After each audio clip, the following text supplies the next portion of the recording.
Hello, welcome in daily newspaper editorials audio program. Now headline: Room with the bad times of India. Oyo don't erode your progressive tag. The Economic Times. Now headline in detail. Room with a bad times of India. When unmarried couple can't book a hotel room, it tells us something ugly about our society.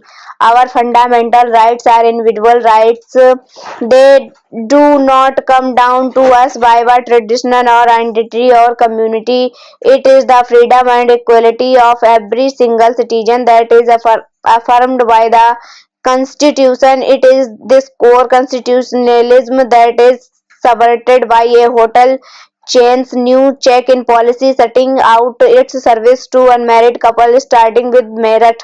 The baggage hospitality company has justified this change by saying that it's listening to the law enforcement and civil society group in the micro market. Translation: consenting adults have been thrown to the moral policy walls.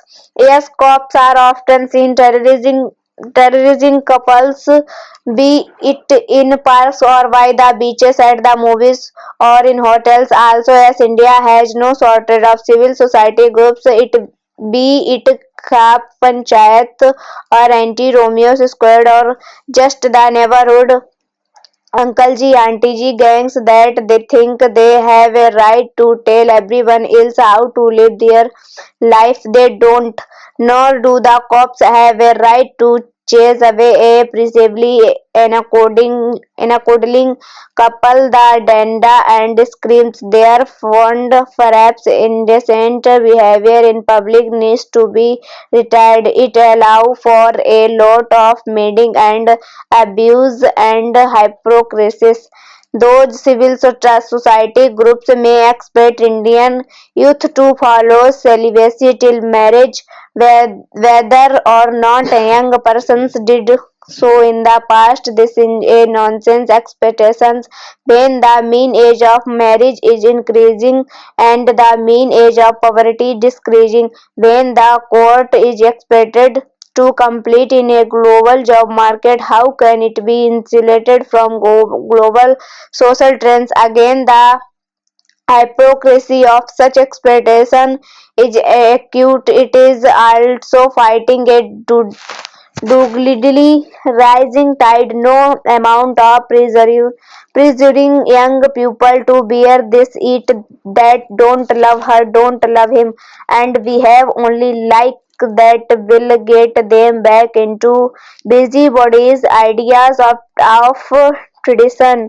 Regressive groups can beggar individual business to reserve social progress, but free choice must prevail, and over time it will.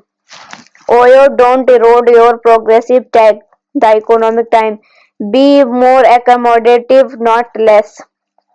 Oyo, the hospitality chain of leased and franchised homestays, hotel and living space, have been a boon of customers and a game changer for the industry. Its reputation as a provider of equality and assemble accommodations has made it a standout entrepreneurial venture over the last decade. So it is surprising and disappointing that Oyo seems to have gotten into the mobility business. News of its new check-in policy by which unmarried couple will apparently not be allowed to stay in Oyo properties is the positive of what the company sets out to be progressive internationalism.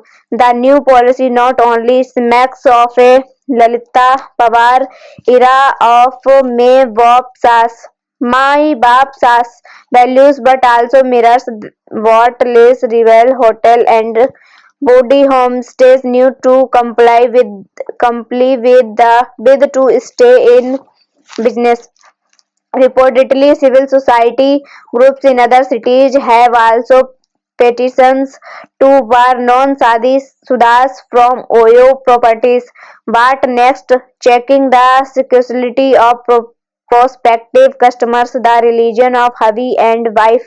It's a slippery slope from here. What Oyo should be doing instead to the is to further facilitate their excellent service agnostically to more people regardless of their status, marital or otherwise.